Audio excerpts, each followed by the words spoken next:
దేవుని నామమునకు మహిమ కలుగును గాక. ప్రభువునందు ప్రియులరా, మన ప్రభువు రక్షకుడునైన క్రీస్తు యేసు పరిశుద్ధ నామమున మీ అందరికీ శుభములు. 9వ తేదీ జూలై మాసము 2026 సంవత్సరం.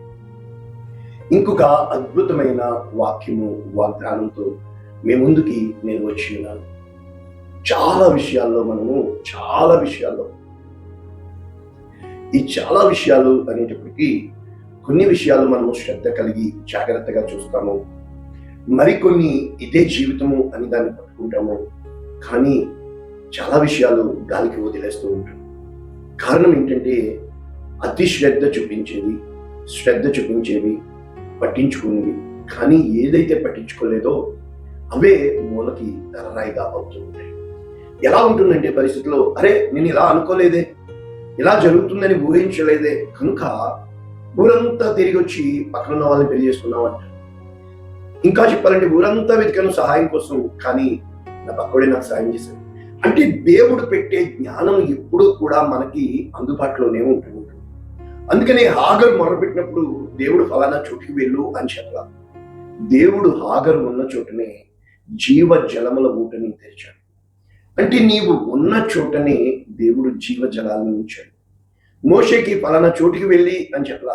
మోషే ఉన్న చోటనే అక్కడే ఆ బండని కొట్టు నీళ్లున్నాయి అంటున్నాడు.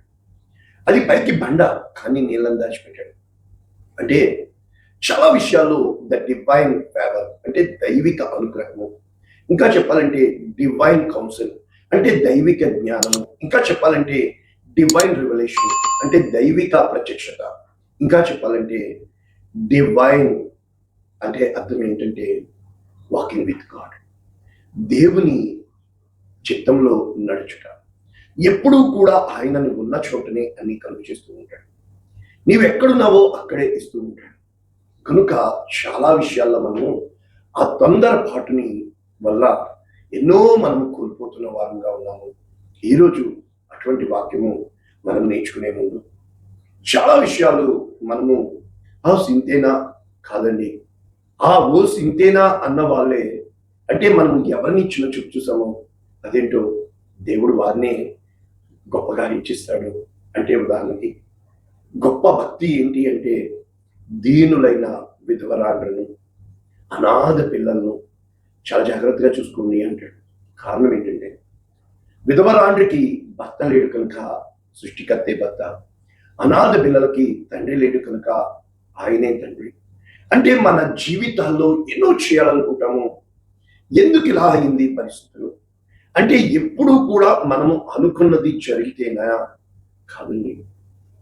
ప్రతి విషయానికి కూడా దాన్ని ఏమంటారంటే ప్రశ్నకి జవాబు, సమస్యకి పరిష్కారము, అదే విధంగా ఒక వెతుకుతుంటే దొరికేది, అడుగుతుంటే ఇవ్వబడేది, తట్టుచుంటే తీర్పు, ఇవన్నీ తీర్మానం.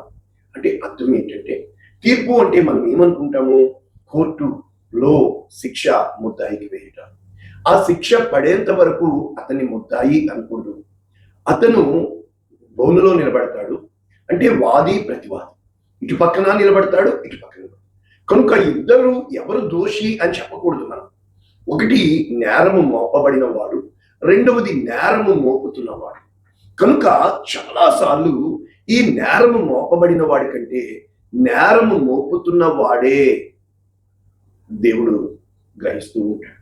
అంటే ఎన్నోసార్లు మనము గమనించి గ్రహించగలిగాము, ఎవడైతే నేరం మోపుతున్నాడో వాడే ఈ పని చేశాడు అని మనకి చారిత్రక ఆధారాలు, జీవితంలో అనుభవాలు.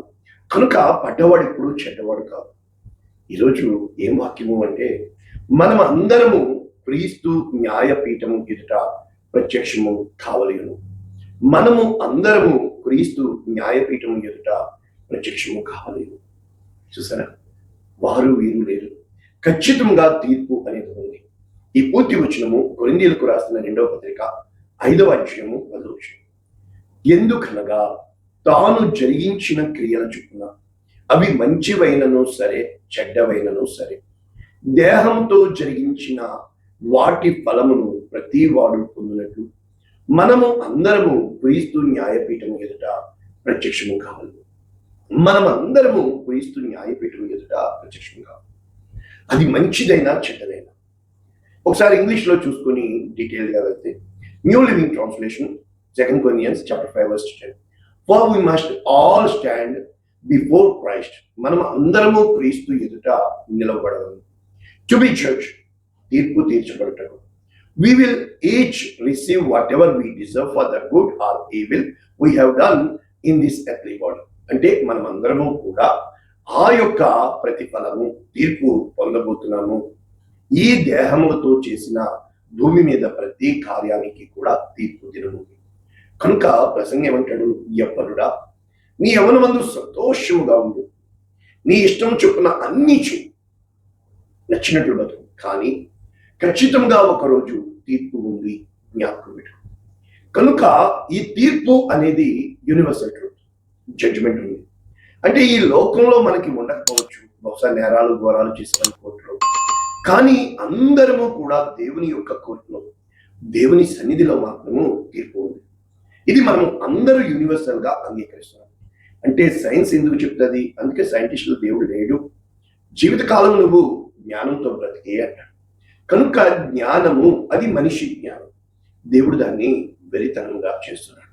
కనుక దేవుడు ఏమంటున్నాడంటే, ఒక్క మాట, లోకమంతయు సంపాదించుకుని తన ప్రాణమును పోగొట్టుకుని ఎలా వాడికి ఏమి లాభము?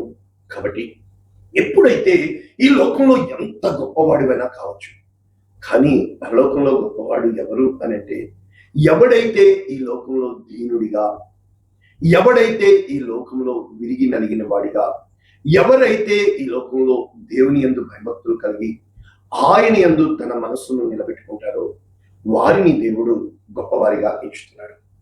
కనుక చాలా విషయాల్లో ఈ కన్ఫ్యూజన్ లో మనం పడిపోతూ ఉంటాం. ఇప్పుడు దేవుని న్యాయపీఠం ఎదుట మనందరికీ తెలుసు, ప్రకటన గ్రంథము, రోమాజ్యం, మొత్తం బైబిల్ అంతా, ఎవడి చేసిన వాని క్రియల చొప్పున జీతం ఇచ్చుటకు నా దగ్గర సిద్ధంగా ఉంది. కనుక దేవుడు ప్రతి ఒక్కరికి జీతం సిద్ధం చేశాడు. అంటే జీతం అంటే బహుమానం, అంటే తీర్పు. కనుక మనం యోహాను సువార్త 3:16 మనందరికీ కంఠస్థం. కారణం ఏంటంటే, దేవుడు లోకమును ఎంతో ప్రేమించాడు, ఎవడు నశించకుండా కట్టే. కానీ 17 మనము గుర్తించం, లోకము తన కుమారుని ద్వారా రక్షణ పొందాడు. దేవుడు యేసుక్రీస్తు ప్రభుల వారి కోసం ఎందుకు ప్రకటిస్తున్నామంటే, మనము రక్షణ పొందుటకు ఆయన ఒక్కడే సాధనము. కారణము, ఆయన తీర్పు తీర్చుటకు పంపబడలేదు. ఎప్పుడైతే ఆయన తనకి అన్యాయము చేస్తున్నా, తూట్లు పొడి చేసి, మేకులు కుట్టేసి, కొరడాలతో కుట్టేసి, చీల్చి చెండాడేస్తున్నా, తీర్పు తీర్చమని తండ్రిని అడగలేదు. చాలా విషయాల్లో మనము తీర్పు తీర్చు తండ్రి అని మొరపెడుతూ ఉంటాము. ఆ బలిపీఠం కింద ఆత్మలు మొరపెడుచున్నాయి, నాదా సత్యస్వరూపి ఎందాకా తీర్పు తీర్చు. అంటే ప్రతి each and everything we're going to cry అంటు గాడ్ ఫర్ ద జడ్జ్మెంట్. న్యాయము చేయవా, అన్యాయం జరుగుతుంది అని. కానీ ఇక్కడ లిటిగేషన్ ఏంటంటే, దేవుని నువ్వు చెయ్యవా అని అడిగితే అది ప్రార్థన అంటున్నారు. కాదండి, దేవుడు చెయ్యవలసింది దేవునికి తెలుసు, కానీ దేవునికి తెలియదా అని చెప్పి అడిగేది నిలదీయడమేమో. కానీ దేవుడు నన్ను చూస్తున్నాడు, నా ప్రతి స్థితికి ఆయన చాలిన వాడు, నీ కృప నాకు చాలును అని చెప్పేది ఒప్పుకోలు అయితే, క్రీస్తు యేసు ప్రభువుల వారు ఆ విధముగా తనను తాను సమర్పించుకున్నాడు కనుక, తనకి న్యాయము చేసే వానికి సమర్పించుకున్నాడు కనుక, తన పట్ల తండ్రి చిత్తము నెరవేర్చుటకు అప్పగించుకున్నాడు కనుక తీర్పు తీర్చమని అడగలేదు. పేతురు, నేను అడిగితే తండ్రి పంపడా, నేను ఈ విధముగా శ్రమ పడటానికే వచ్చాను అని చెప్పి ఆయన చెప్పి ఉన్నాడు కనుక ఈ రోజున యేసుక్రీస్తు ప్రభుల వారు వంగని ప్రతి మోకాలు ఆయన ముందు వంగుతుంది. అదే విధంగా ప్రతి మోకాలు సాగిలపడుతుంది. ఆయన తీర్పు తీర్చే అధికారము ఆ యొక్క ప్రాణము పెట్టి నిర్దోషిగా తీర్చబడ్డాడు కనుక, దేవుని న్యాయపీఠం ఎదుట అన్యాయముగా లోకంలో ఆయన హింస చేయబడ్డాడు కనుక, ప్రాణము పెట్టాడు కనుక, చనిపోయాడు కనుక, ఆయన దావీదు కుమారుడిగా ఈ లోకంలో, దావీదు సంతానంలో శరీరరీతి పుట్టిన దేవుని కుమారుడిగా మరణమును జయించి పునరుద్ధానుడైనందున దేవుని కుమారుడిగా పిలువబడుతూ, కనుక ఆయన యందు విశ్వాసం ఉంచువానికి తీర్పు తీర్చాడు. కనుక తీర్పు తీర్చేవాడు ఆయనే కనుక, ఆయన్ని నమ్ముకుని విశ్వసింపని వాడు దేవుని నామమున విశ్వసింపలేదు కనుక, ఆ తీర్పు ఏంటి? ఈ తీర్పు ఇదే వెలుగు లోకంలోనికి వచ్చింది. ఆ క్రియలు చెడ్డమైన ఎంత మాత్రమును వెలుగును ప్రేమించలేదు, చీకటిని ప్రేమించారు కనుక చెడ్డ కార్యములు చేయవాడు ఎప్పుడూ దేవుని యొద్దకు రాడు. కనుక మనందరికీ తెలుసు మత్తయి సువార్త 7:7 అడుగుడి ఇవ్వబడమే కాదండి, మొదటి వచనంలో ఉంటుంది, తీర్పు తీర్చుకుడి మిమ్మల్ని గురించి. అంటే నువ్వు ఏ విషయంలో కూడా ఈడు చెడ్డవాడు, ఈడు బండోడు, వీళ్ళు ఇంతే అనుకుంటూ ఉంటాం. నువ్వు తీర్పు తీర్చొద్దు, నువ్వు అనుకోవడంలో తప్పలేదు. వారి పట్ల నీకులాగే బ్రతుకుతూ ఉంటారు. ఎప్పుడైతే మీరు తీర్పు చొప్పుననే మీకు తీర్పు తీర్చబడుతుంది. కొలుచు కొలత రూపనే కొలవబడతారు.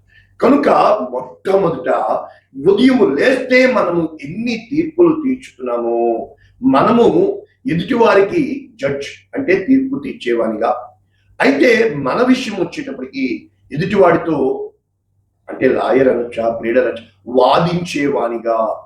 కనుక మన విషయం వరకు వస్తే వాదిస్తాం, ఎదుటోని విషయం వస్తే తీర్పు తీర్చుతూ ఉంటాం. కాబట్టి ప్రభువునందు ప్రజలారా, ఇక్కడ నేను చెప్పాలనుకున్న వాక్య భావం ఏంటంటే, తిమోతికి రాస్తూ పౌలు గారు 2:4 దేవుని ఎదుట సజీవులకు మృతులకు తీర్పు తీర్చు క్రీస్తు యేసు ఎదుట, అంటే చేసే పరిచర్య అంతా కూడా నీవు పరిచర్య చేయటం లేదు, దేవుడు నిన్ను ఎంచుకున్నాడు కనుక ఆయన సజీవులకు మృతులకు కూడా తీర్పు తీర్చుతాడు కనుక నీవు ఆయన యందు జాగ్రత్త కలిగి. కనుక ఇవే మాటలు అపోస్తలుల కార్యములు 17వ పౌలు చెబుతూ 28వ ఆయన యందు మనము బ్రతుకుచున్నాము, చలించుచున్నాము, ఉనికిగా. అంటే మనము బ్రతికినా చనిపోయినా ఆయనే జీవు, బ్రతుకుట క్రీస్తే, చవైతే మేలు అంటాడు పౌలు. ఎందుకు ఇంత హయ్యర్ రెవల్యూషన్స్ రాస్తున్నాడంటే, మనము దేవుని సంతానమై ఉండి ఎంత మాత్రము కల్పనా కథలు రాళ్ళ చేత మలచు అజ్ఞాన కాలములో ఉండకుండా మనము గ్రహించవలెనని. కనుక ఎందుకని దేవుడు ఖచ్చితముగా నీతిని అనుసరించి భూలోకమునకు తీర్పు తీర్చుతాడు అని చెప్పి మృతులలో నుండి క్రీస్తు యేసును లేపినందువలన ఆధారము కలుగచేస్తున్నాడు. కానీ వెంటనే మనకి అర్థం కాదు కనుక దానిని కొట్టేసే వారముగా మనము ఉంటూ ఉంటాం. అంటే ఇక్కడ ఒక ఉపమానము చెప్పి మనం ముగించుకుంటే, యేసు క్రీస్తు ప్రభుల వారు అర్థమయ్యేటట్టు చెప్తున్నారు. మత్తయి సువార్త 11:24 పరలోక రాజ్యము తన పొలంలో మంచి విత్తనము విత్తదు. మనమందరము మంచి విత్తనమే విత్తుతాం. దేనికి? ఖచ్చితంగా మనకి పంట వస్తుంది అని. చాలాసార్లు నకిలీ విత్తనాలు అమ్మినా, నకిలీ యూరియా అమ్మినా నిజంగా అది ఎంత వరకంటే తర్వాత పుట్టగతులు లేకుండా పోతారు. ఇది చాలా కొన్ని ఉంటాయన్నమాట. మోసం చేయడం ఈజీ, కానీ మోసం చేసిన దానికి వెంటనే రాదేమో కానీ ఖచ్చితంగా వస్తారు. మనుష్యులు నిద్రించుచుండగా శత్రువు వచ్చి గోధుమల మధ్య గురుగులు విత్తను. ఇవి రెండూ కలిసి వెంటనే అంటారు, అదేంటి గురుగులు వచ్చి నేను విత్తలేదే. యేసుక్రీస్తు ప్రభుల వారు చెప్పారండి, చూడండి, ఎంత మాత్రము గురుగుల్ని నువ్వు తీయడానికి ప్రయత్నం చేయదు. ఎందుకు అని అంటే, ఈ గురుగులతో పాటు మంచి వాటిని కూడా మీరు లాగేస్తారు. చాలా విషయాల్లో ఆ వెనకాల లింకులు ఉంటాయి కదా, నేను గమనించాను. వీళ్ళు యథార్థంగానే ఉంటారు, కానీ వెనక ఉన్న వాళ్ళు చాలా గుంటనకల్లా ఉంటూ ఉంటారు. ఇవన్నీ లింకులు అనమాట. చైన్లో ఏ విధంగా లింకులు ఉంటాయో. కనుక కోత కాలంలో అంటే దేవుని నిర్ణయ కాలం వరకు రెండూ ఎదగనిస్తాడు. అంటే మంచి చెడు రెండు, అసలీ నకిలీ రెండు, యథార్థత నిజము లేకపోతే రెండు, ఈ లోకము పరలోకము, నీతిమంతుడు ఈ రెండు, విశ్వాసీ అన్ని. కనుక ప్రతి విషయంలో కూడా ఒకరోజు వస్తుంది, ఆ సమయంలో దేవుడు తీర్పు తీర్చువాడు. ఇదండి వాక్యం. దేవుడు లెట్ గాడ్ డూ ఇట్. దేవుని చేయడం. ఆయన సమయం వచ్చే వరకు మనము ఓర్పుతో ఉండాలి. ఆయన సమయం వచ్చే వరకు ఓపికతో ఉండాలి. ఆయన సమయం వచ్చే వరకు మనం ఎదురు చూడాలి. ఆయన యందు లక్ష్యం ఉంచాలి. ఆయన కొరకు కనిపెట్టాలి. ఆయన యందే మనము దృష్టి పెట్టాలి. అప్పుడు మాత్రమే ఈ కార్యాలు జరుగుతాయి. లేకపోతే జరగదు. ఈ రోజున వాక్యం మీద మీకు నేను, దేవుడు తీర్చే తీర్పు ఖచ్చితంగా ఉండదు. ఎప్పుడైతే ఆయన కొరకు మనం కనిపెడతామో, సహనంతో ఉంటామో, అది నీతి గ్రహించుతాడు. తప్పించి మనం అందరము పాపం చేసిన వారిని, ఏ భేదమో లేదు, దేవుని మహిమను పొందలేకపోతున్నాం. అవి తొందరపాటు నిర్ణయాలు కావచ్చు, మన స్వంత మనస్సుని కంట్రోల్ చేసుకోలేకపోవడం కావచ్చు, ఇరుకులు ఇబ్బందులు కావచ్చు. ఇది వాక్యం. ప్రార్థన చేద్దాం.